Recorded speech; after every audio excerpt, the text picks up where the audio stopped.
Please be seated.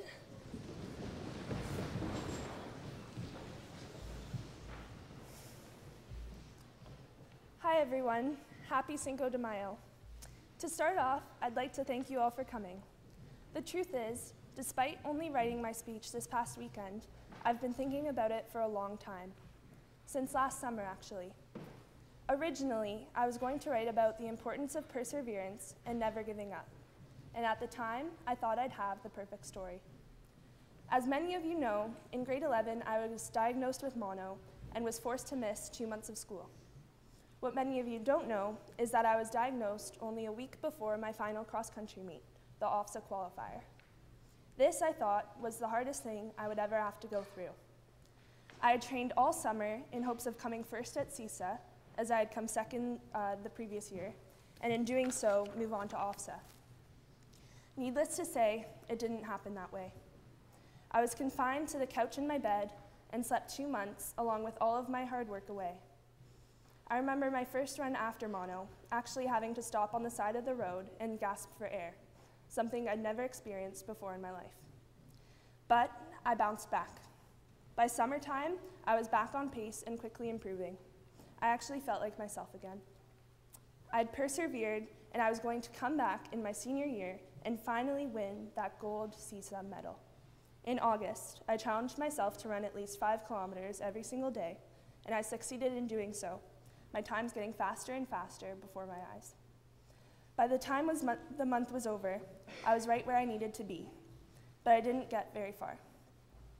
Just 1 week before the start of this school year, on a run, I overextended my right leg going down a hill and tore my hip flexor. For 2 days, I walked with a limp, but was in complete and utter denial. I remember thinking, it's okay, it's just a tight muscle. I'll stretch and it'll heal, and it will all be okay. After those 2 days off, I went out to try and run again with high hopes. I couldn't even make it to the end of my street. One of the next nights, I tried to work up to a running pace on the treadmill in my basement, but I couldn't do it. Every step, I felt a sharp sting course through my right side, the pain causing me to stumble on my own feet. I remember stepping off the treadmill and laying on my basement floor, crying. I was absolutely defeated. It had finally occurred to me that I wouldn't win this race, let alone participate in it. I called one of my best friends, still laying on my basement floor, in a complete mess. 2 years in a row, I failed.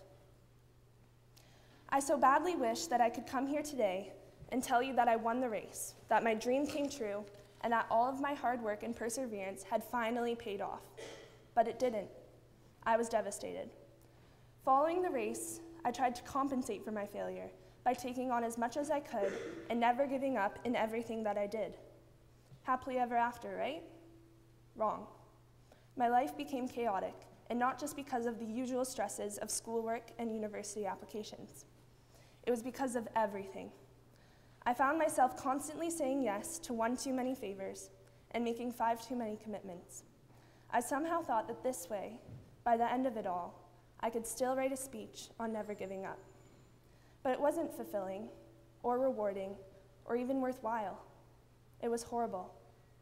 All I ended up doing was skipping school to finish assignments, pulling all-nighters to work on tasks for things I didn't care about, and letting the people I cared so deeply about down. I was being pulled in 1,000 different directions and had lost sight of myself in the process. I didn't know who I was or what I wanted anymore, and quite frankly, I didn't have time to. I closed myself off from friends and had stopped doing things for myself. I was just going through the motions each day, going down the never-ending list of things I had to do. I had stopped enjoying life. All it took was one of my best friend's chapel speeches for me to realize that. She talked about how little time we had left at Appleby and how we needed to cherish every moment. It brought me to tears, not just because I knew that these would be the last precious moments with my friends here, but because I knew that I hadn't been making the most out of it, and that I needed to make a change in order for me to be happy again. And so, the hardest thing for me was not never giving up, but giving up. All my life, I've been told impossible is nothing, never give up, just keep going, you can do it. But I knew that in order to be happy, I needed to swallow my pride, be vulnerable, and give up on the things that were no longer important to me. And as I said, this was the hardest thing, because being a perfectionist, it was unlike anything I've ever done in my entire Appleby career. So, I let go. I told Dr. Hurley that I wouldn't write my AP psychology exam because it didn't mean anything to me. I told my mom that I wouldn't complete my Gold Duke of Edinburgh Award because it didn't mean anything to me. For a while, it really was the hardest thing, because once again I felt like I was disappointing people, that there was no winning. I remember thinking, how can I possibly write a chapel speech on never giving up when I myself have just given up on so much? A day later, I was walking through the halls with a friend when I saw a sign on the window that said never give up. Here it is now.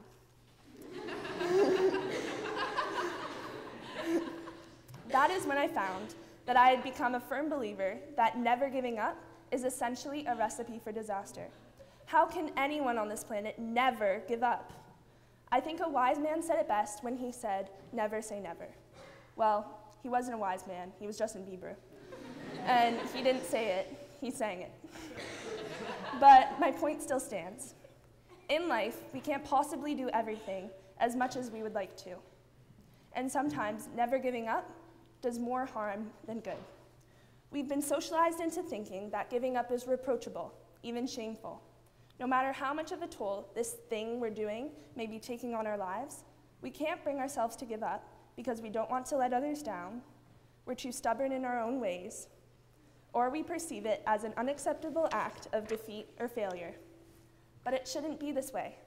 Now, don't get me wrong. I too value perseverance and determination. I don't think we should immediately stop what we're doing the second things get tough or don't go our way.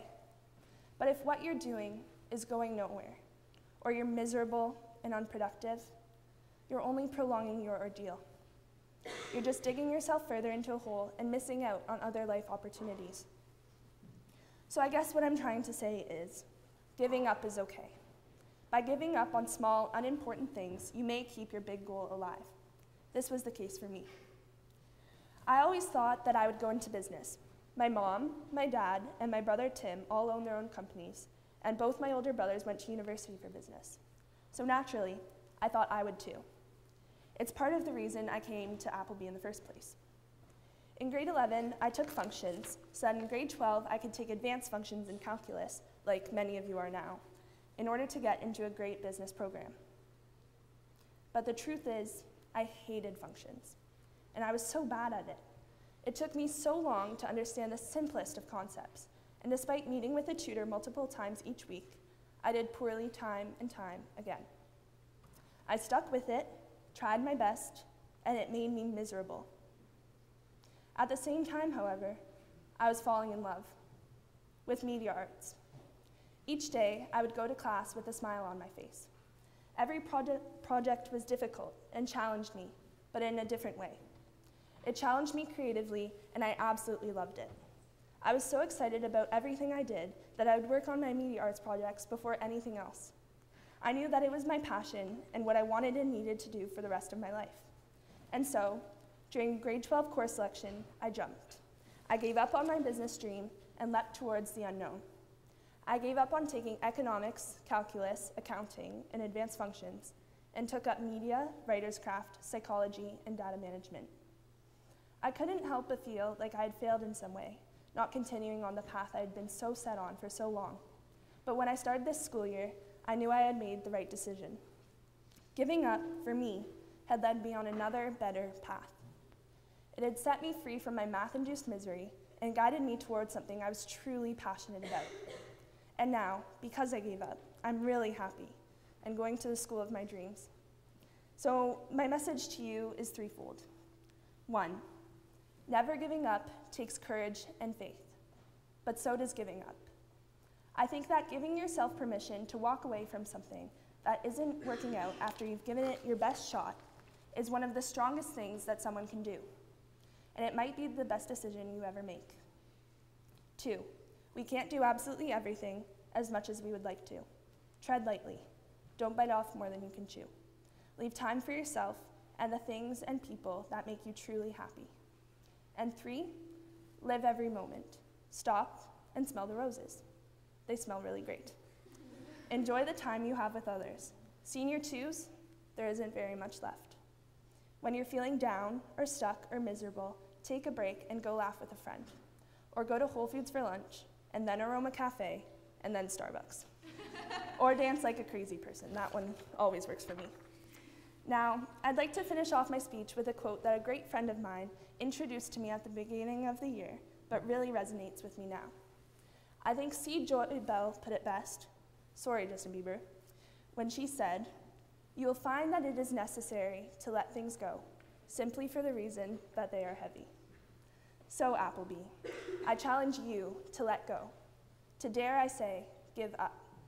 Move forward, find what you love, what makes you truly happy, what's going to take you far, and release the things that stand in the way. After all, sometimes we have to give up the good to go for the great. Now will you all please sing hymn 352, Amazing Grace. Thanks.